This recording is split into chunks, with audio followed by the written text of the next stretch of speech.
बॅकग्राऊंडच्या आवाजाचं काय घरात. So hi guys, welcome to my channel. तर आजच्या व्हिडिओमध्ये मी तुम्हाला दाखवणार आहे की मी माझ्या ह्या दोन मागच्या भिंती जशा आहेत त्याला कसं बदलून टाकणार आहे. म्हणजेच मी काही आर्टवर्क्स केले होते गेले 3-4 वर्ष. जेवढे काही मी आर्टवर्क्स केले, डिजिटल असतील, हँडवर्क्स असतील, ते मी सगळे जपून ठेवले. आणि हा जो कॉर्नर आहे, या कॉर्नरवरती आम्ही आमचा जो स्टँड आहे तो आणि रिंग लाईट घेऊन आम्ही ते व्हिडिओज बनवतो आणि फोटोशूट वगैरे करत असतो. पण बऱ्याचदा विषय असं होतो की बॅकग्राऊंड असं आहे तर मग काय करायचं. पण माझ्याकडे यासाठी एक चांगलं सोल्युशन मिळालंय. तर मग मी ह्या दोन माझ्या बॅकग्राऊंड चेंज करणार आहे.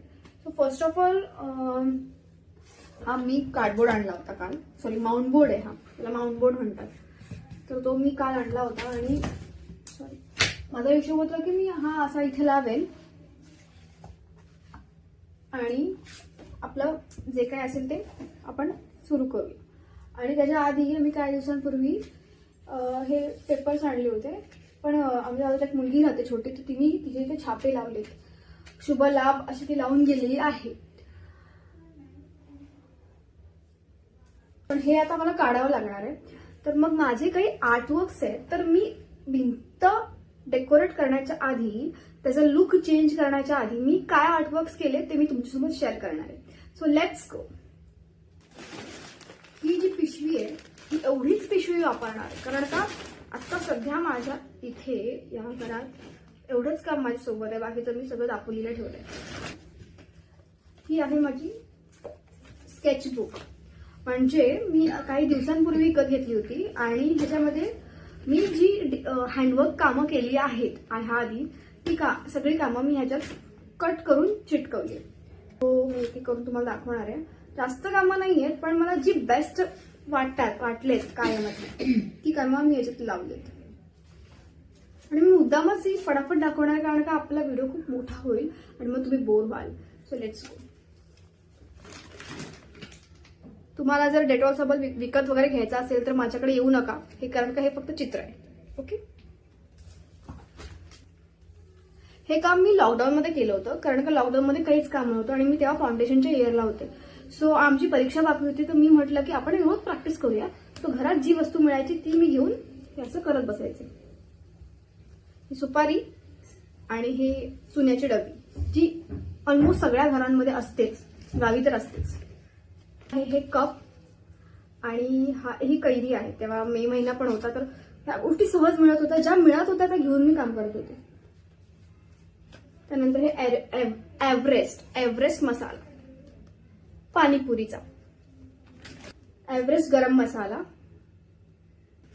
नंतर मग हे आपली जी पावडर असते, खाकी पावडर म्हणतात, तर डबा मला घरात सापडला होता, जो खरंच वापरला जात नाहीये. तर म्हटलं की मी हा वापर इथे करूया त्याचा.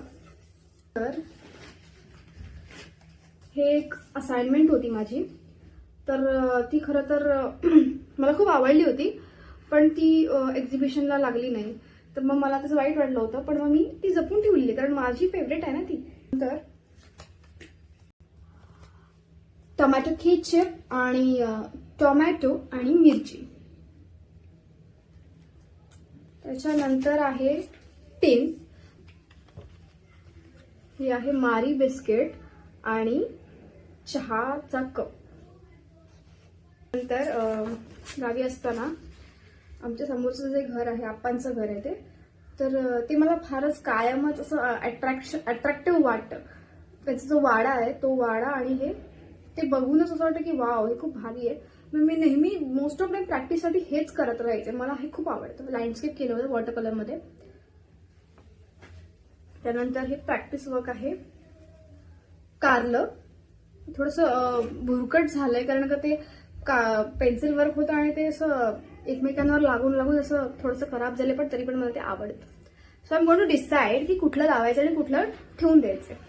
त्यानंतर हे एक केली होती, ही कॅलिग्राफीची असाइनमेंट होती. तर त्याच्यावरती कोट काय लिहिलंय ते तुम्हाला मी वाचून दाखवतो. Life is like a riding bicycle. To keep your balance you must keep moving. So ही असाइनमेंट मी केली होती फर्स्ट इयरला. हे आमच्या गच्चीवरचं एक लँडस्केप आहे. तिचं स्केच बनवलं होतं छोटंसं. त्यानंतर आमची टायपोची असाइनमेंट होती. तुम्हाला कुठलाही एक वर्ड घ्यायचा आहे आणि त्याच्या रिलेटेड गोष्टी टाकायच्या आजूबाजूला. सो मी कोकण ॲज कायम फेवरेट गोष्ट आहे. म्हणजे तुम्ही दुसरं काय एक्सपेक्टच नाही करणार माझ्यापासून. कोकण, त्यानंतर कोकणात असलेली ही आपली फेवरेट गोष्ट म्हणजे मच्छी, चपाती, भात, जो खाल्ल्याशिवाय झोप लागत नाही माणसांना, म्हणजे मला तरी. हे काढलंय पालखी. त्यानंतर आपली नारळाची झाडं, समुद्र जो सगळ्यात महत्वाचा आहे, आणि आपली लालपरी. ह्या मेन गोष्टी घेऊन मी हे टायपोची असाइनमेंट केली होती. एक केलं होतं मी. बघू शकता पाहिजे, कारण आपल्याला मग जाणीव होते की आपण तेव्हा कसं काम करतो आणि आता आपल्यात किती इम्प्रुव्हमेंट झाली, किंवा नसेल सुद्धा पण फरक जाणवतोच आपल्याला. एक लँडस्केप केलं होतं. त्यानंतर बोनविटा कोणाला खायचं असेल तर तुम्ही तुमचं वेगळं घेऊन खा, माझ्याकडे मागायला येऊ नका. स्टॅपलर, त्यानंतर क्रीम आणि बाजूला टॅल्कम पावडर. सो ही सगळी आहेत माझी handworks. So now let's move to digital work, ज्याची माझ्याकडे आता प्रिंट्स आहेत. सो जेवढी मला वाटत की माझ्यासाठी खूप बेस्ट होती तीच मी तुमच्यासोबत शेअर करेन.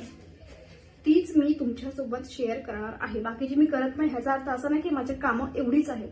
कामं भरपूर आहेत, पण मला त्या पूर्ण व्हिडिओमध्ये तेवढंच दाखवत बसले तर आपला व्हिडिओ तिथे संपून जाईल. So let's go. हे मी इंटेरियर केलं होतं लेआउट फोटोशॉपमध्ये, ब्लॅक अँड व्हाईटमध्ये.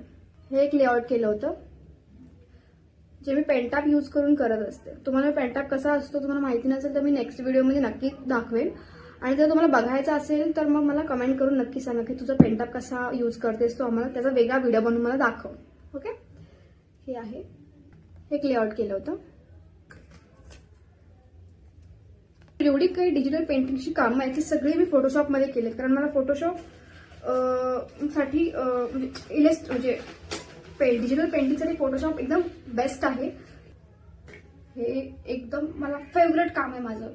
हे मी एक क्लास लावला होता, तर त्या क्लासमध्ये आम्हाला असाइनमेंट दिली गेली, तर त्यात मी हे केलं होतं आणि मला ते सगळ्यात पहिलं काम होतं आणि मला ते खूप आवडतं. म्हणजे असं वाटलं की मी त्यात पूर्ण माझा जीव ओतलाय त्या गोष्टीमध्ये. बघा किती सुंदर वाटतं बघायला, डिटेल बघू शकतो.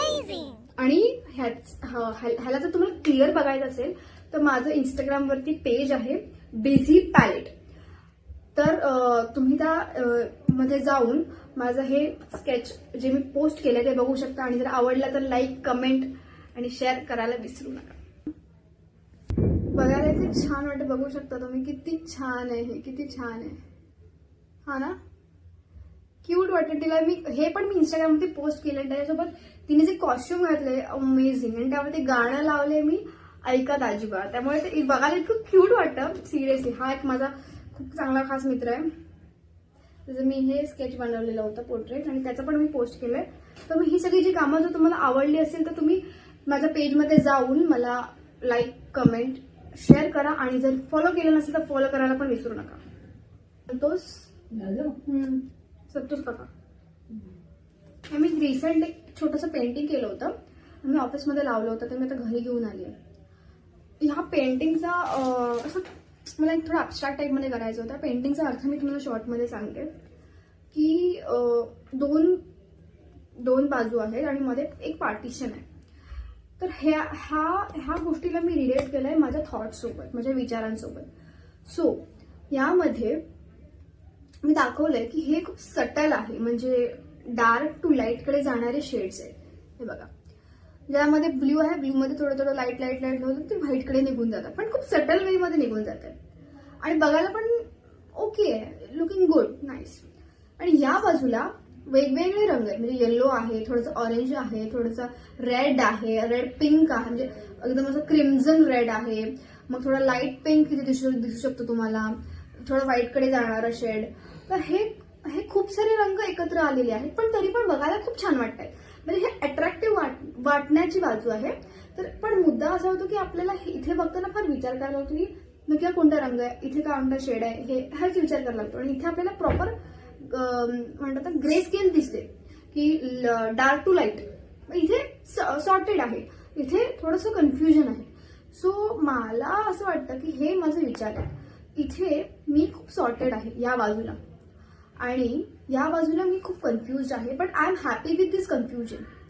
मी या कन्फ्युजन सोबत खूप हॅपी आहे. पण मग मुद्दा असा येतो की इथे कन्फ्युजन असताना जर मी आनंदी असली तरी मी स्वतःला एक काय म्हणतात त्याला, स्वतःला एक बांध घालून घेतलाय आणि ज्यामुळे मला माहिती आहे की मला माझ्या विचारांना थांबवावं लागेल कन्फ्युजन थांबवण्यासाठी, जेणेकरून मला थोड्याशा गोष्टी सॉर्टेड मिळतील. म्हणून मग मी हे असं दाखवलं की कन्फ्युजन आहे पण तरी पण ही खूप हॅपीनेस देणारी बाजू, पण तरी मला माहिती आहे की गोष्टी अजून कन्फ्युज होऊ शकतात जर मी पुढे पुढे वाढवत गेले. सो मी स्वतःलाच एक म्हणतात ना की एक लिमिटेशन टाकली आहे, जेणेकरून मी बाकीच्या गोष्टी फार सॉर्टेड करून टाकते. हे मी थोडंसं पेंटिंग केलं होतं आणि मी आता हे मी घरात लावणार आहे. सो असे बरेच डिजिटल पोर्ट्रेट्स आहेत आणि मी तुम्हाला खूप कमी दाखवलेत. तुम्हाला जर सगळे पाहायचे असतील तर माझ्या म्हणजे जर तुम्हाला हे सगळे पाहायचे असतील माझे पेंटिंग्स तर माझ्या इंस्टाग्राम पेजला फॉलो करा आणि त्याच्यामध्ये मी बऱ्याच लोकांचे पोर्ट्रेट्स बनवलेले आहेत आणि पोस्ट केलेले आहेत. काही लोकांचे मी व्हिडिओ सुद्धा बनवले आहेत. तर माझ्या पेजचं पुन्हा एकदा मी नाव सांगते, बिझी पॅलेट. जा आवडला तर लाईक करा, शेअर करा आणि फॉलो करायला विसरू नका. सो आज मी तुम्हाला फक्त मी भिंत तर सजवणार आहेच, पण आजच्या व्हिडिओमध्ये मी तुम्हाला माझे केलेले ड्रॉइंग्स दाखवलेत. सो पुढच्या व्हिडिओमध्ये मी तुम्हाला भिंत कशी सजवता येईल आणि भिंत कशी सजवणार आहे ते मी तुमच्यासोबत शेअर करणार आहे. पण त्याचबरोबर मी पेंट ॲप यूज करून पेंटिंग्स कसे करते हे जर तुम्हाला पाहायचं असेल तर मला कमेंट करा आणि मी तुम्हाला नक्कीच पुढच्या व्हिडिओमध्ये ते दाखवेनच. सो आत्तासाठी दिस इज डन. सो आत्तासाठी व्हिडिओ आवडला असेल तर लाईक, सबस्क्राईब, शेअर करायला विसरू नका आणि कमेंट करायला विसरू नका. That's it. सो आजी बोल, लाईक इकडे स्क्रीनमध्ये येऊन बोल, स्क्रीनमध्ये येऊन बोल, इथे बघ आणि बोल. बोलू खाली या, इथे बस ना, खाली बस. बोल, लाईक करा, शेअर करा, कमेंट करा आणि आवडलं तर सबस्क्राईब करायला विसरू नका. आवडलं तर सबस्क्राईब करायला विसरू नका. सबस्क्राईब करा तुम्ही. चला बाय बाय. बाय बोल. बाय. That's it.